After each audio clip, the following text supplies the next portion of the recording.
You can feel it building. The silence between you isn't awkward. It's charged. She's close enough to touch. But inside, your mind is racing. What if I ruin this? What if she pulls away?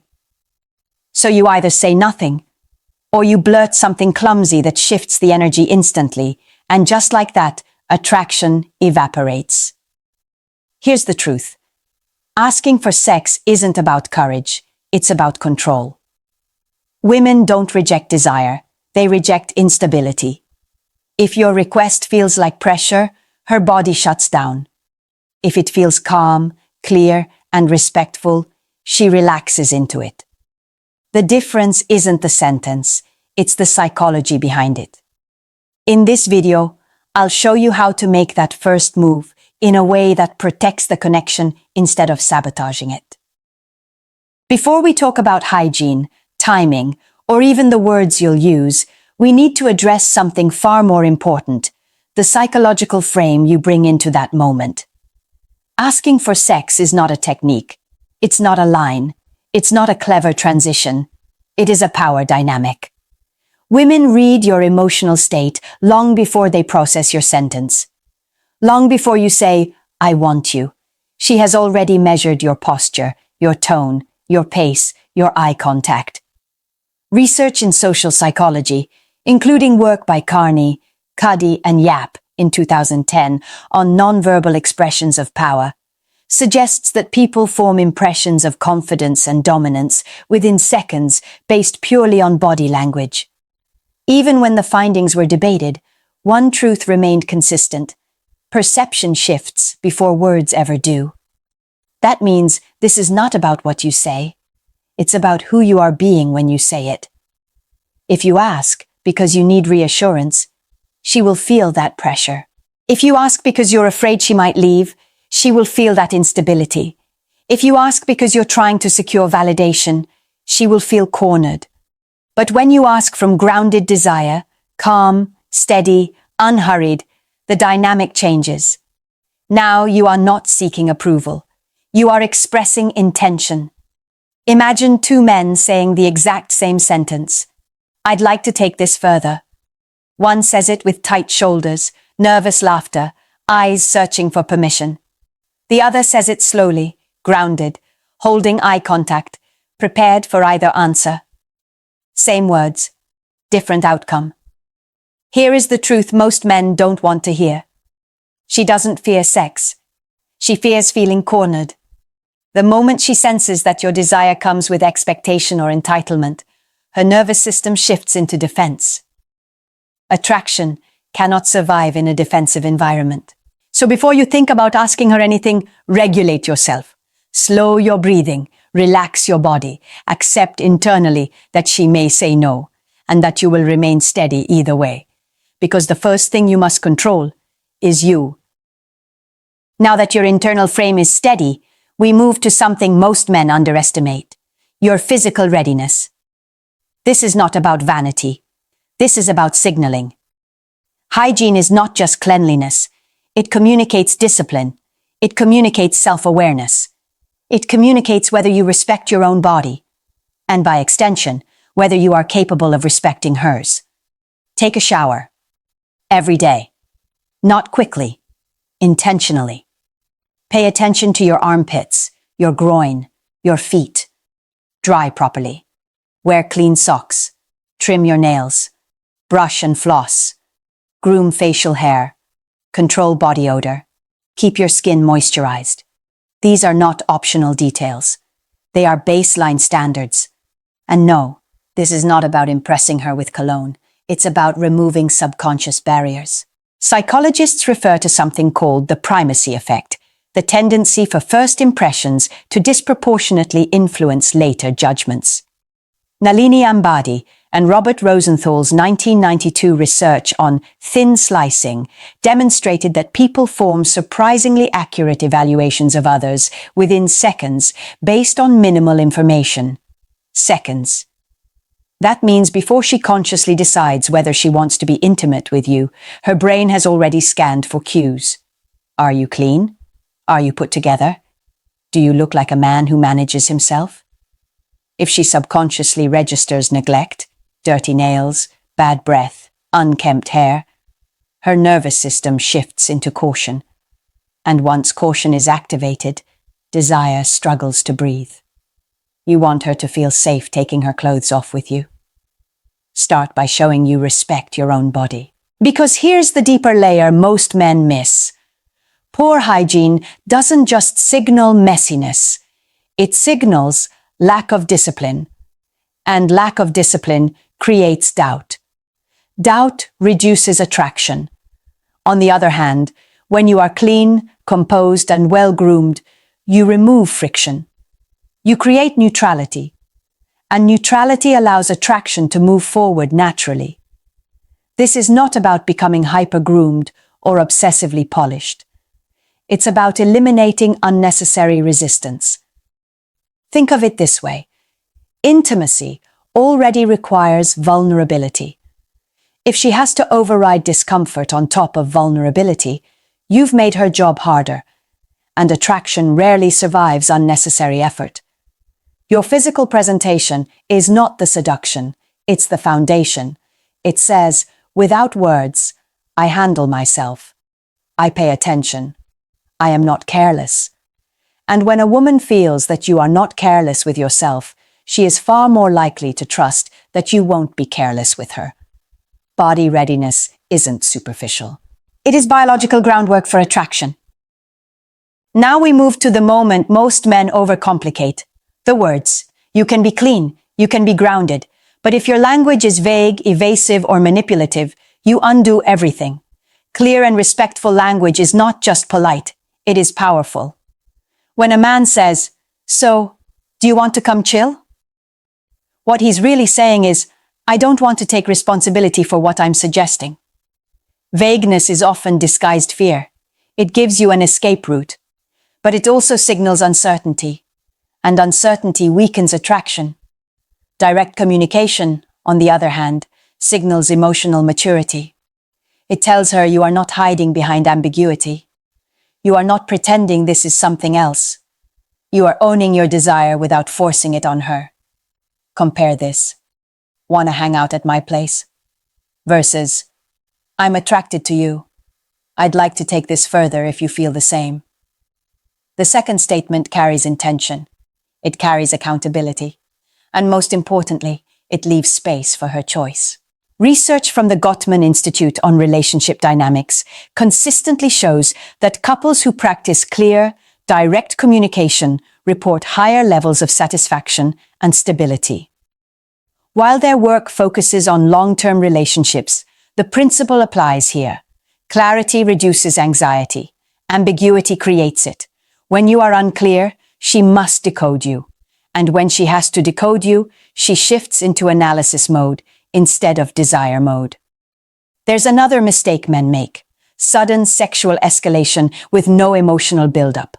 1 minute you're laughing about work, the next you drop an explicit proposition.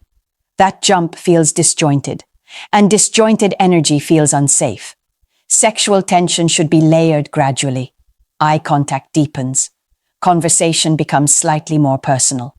Physical proximity closes naturally. When the moment arrives, it should feel like a continuation, not a shock. Here's the line you need to remember. Clarity is masculine. Vagueness is fear. When you speak clearly, you communicate strength. When you hint, dodge, or disguise your intent, you communicate insecurity. But clarity does not mean aggression. It means calm ownership. You are not demanding. You are not persuading. You are expressing. And expression, when delivered from stability, is attractive.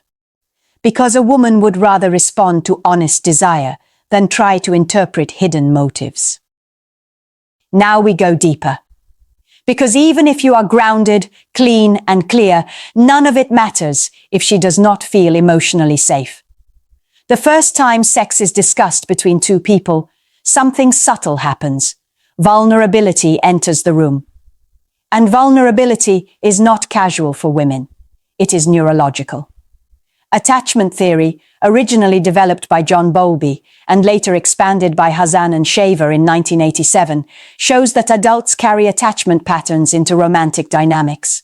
Some lean anxious, some avoidant, some secure. That means when intimacy is on the table, her nervous system may respond based on past experiences, not just present chemistry. If she has been pressured before, she may scan for red flags. If she has been rejected before, she may hesitate before exposing herself emotionally. If she has avoidant tendencies, she may withdraw when things feel intense. This is why empathy is not weakness. It is strategic awareness. Empathy means you are paying attention, not just to her words, but to her subtle shifts. Does her body tense? Does her voice soften? Does she break eye contact when the topic becomes intimate? And here is something most men miss. Sometimes hesitation is not rejection. It is processing. Research by Muiz and colleagues in 2016 on emotional intimacy and sexual desire found that perceived emotional safety significantly predicts sexual satisfaction and willingness. In other words, when a woman feels emotionally understood and not judged, desire increases naturally. If she feels evaluated or rushed, desire decreases. This is why you cannot bulldoze through silence. You cannot override subtle discomfort because you are almost there. If she doesn't feel safe, her body will shut down before her mind does. Safety is not just about physical protection. It is about psychological space. The space to choose, the space to respond honestly, the space to not feel managed. Empathy means you are aware that for her, this moment carries weight, even if she appears confident, even if she dresses boldly, even if she jokes about sex. Never confuse boldness with immunity. The man who wins in this moment is not the most aggressive. It is the one who can read the room and adjust without ego. When she senses that you care about how she feels, not just what you want, resistance lowers. Walls soften.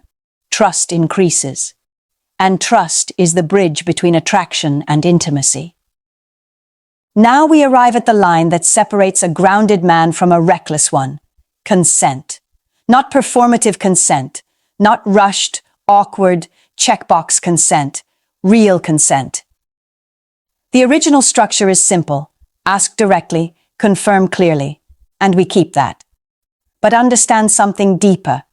Consent is not just legal protection. It is emotional positioning. When you ask her, "Do you want this?" and then pause, truly pause, you are doing something powerful. You are giving her space to choose. And choice is what creates desire. Enthusiastic consent means she is not just agreeing. She is engaged, present, certain. If she says yes softly, but her body hesitates, that's information. If she avoids eye contact or delays answering, that's information. You do not override hesitation, because the moment you ignore hesitation, you lose respect. Weak men fear the word no. They rush through the question. They soften their tone to avoid rejection. Or worse, they keep pushing until her resistance feels inconvenient enough to surrender. Strong men can tolerate silence. They can tolerate uncertainty. They can tolerate rejection. And that tolerance is attractive. When you ask the first time, "Do you want me sexually?" and she says yes, you confirm again.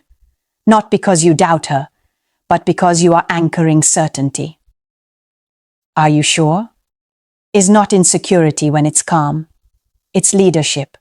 You are communicating, "I want this, but I only want it if you truly want it too." This dynamic changes everything, because when she feels free to say no and sees that you remain composed, her nervous system relaxes. The pressure dissolves, and paradoxically, desire often increases in the absence of pressure. Consent done correctly does not reduce attraction. It deepens it. You are not persuading. You are not negotiating. You are inviting. And if she says no, that is not humiliation. That is information. A man defined by validation will collapse at that moment. A man defined by stability will nod, smile, and remain centered. And in that moment, she sees something important. You are not controlled by outcome. That is power. Now that you've handled yourself, your mindset, your presence, your language, your respect for consent, we shift to her. Because this is not a monologue, it's a dynamic. And if you cannot read her accurately, you will either move too fast or miss the moment entirely. Start with body language. When attraction is mutual, her body often tells you before her words do. Does she lean in when you speak? Does she maintain eye contact a second longer than necessary? Does she mirror your posture unconsciously? Subtle mirroring is a well-documented social bonding behavior. When two people feel connected, their physical rhythms start to align. But don't project what you want to see. Leaning back, crossing arms tightly, minimal eye contact, turning her torso away. These are not random. They are distance signals. And distance signals mean slow down. Next, social media. Not to judge her, not to shame her, but to observe patterns. What does she signal publicly? Is she highly provocative online but reserved in person? Is she private? Is she expressive? Social media is curated, yes, but it still reveals how she positions herself socially. That helps you calibrate your approach. Then, conversation tone. When you lightly introduce flirtation, not explicit but suggestive, does she expand the energy or redirect it? If you say something mildly intimate and she smiles, leans closer, and continues the thread, that's openness. If she changes the subject or becomes visibly stiff, that's resistance. And resistance is information. Finally, sexual tension. Real tension feels mutual. It feels charged but unforced. There is an unspoken awareness in the space. Silence doesn't feel awkward, it feels heavy. But here's the danger. Projection. Sometimes a man feels intense desire and mistakes that intensity for reciprocity. Just because you feel it doesn't mean she does. If you have to convince her, the tension isn't mutual. And one more critical boundary: intoxication. If she is drunk, heavily buzzed, or cognitively impaired, the answer is automatically no. Not maybe, not she seems into it. No. Clarity must exist on both sides. Reading her is not about decoding hidden puzzles. It's about observing congruence. Do her words, tone, and body align? When they do, you move forward. When they don't, you pause. The most attractive men are not aggressive. They are calibrated. They don't chase signals. They respond to them. And when you respond instead of forcing momentum, the dynamic stays intact. Now let's talk about something men often ignore because desire feels urgent: the environment. You might feel the chemistry. You might feel the tension building. But if the setting is wrong, the moment collapses. Location matters. Back seats, public spaces, risky, exposed environments. These may sound thrilling in fantasy, but in reality, they activate something very different in a woman's nervous system: threat perception. Desire does not grow in threat. When the brain detects potential danger, even subtle social risk, cortisol rises. Cortisol is a stress hormone, and elevated stress directly suppresses sexual arousal. You cannot expect her body to open while her nervous system is bracing. Privacy creates safety. Safety creates relaxation. Relaxation allows desire to surface. This doesn't mean you need candles and dramatic music. It means you need a space where interruption, embarrassment, or legal consequences are not looming in the background. Then there's timing. Never escalate when she is visibly stressed, upset, distracted, or emotionally overloaded. If she just argued with someone, if she's anxious about work, if she seems preoccupied, her emotional bandwidth matters. Desire requires presence. Trying to initiate intimacy when her mind is elsewhere doesn't make you bold. It makes you miscalibrated. And here is the simple truth. Desire needs privacy. Pressure kills it. If the timing feels forced, wait. If the environment feels unstable, adjust. A man who can delay gratification without frustration communicates control. And control, not urgency, is what keeps attraction intact. Now we arrive at the final layer, delivery. You've managed your mindset. You've prepared yourself physically. You've spoken clearly. You've read her signals. You've chosen the right environment. Now it comes down to how you carry the moment. Don't rush. Rushing communicates anxiety.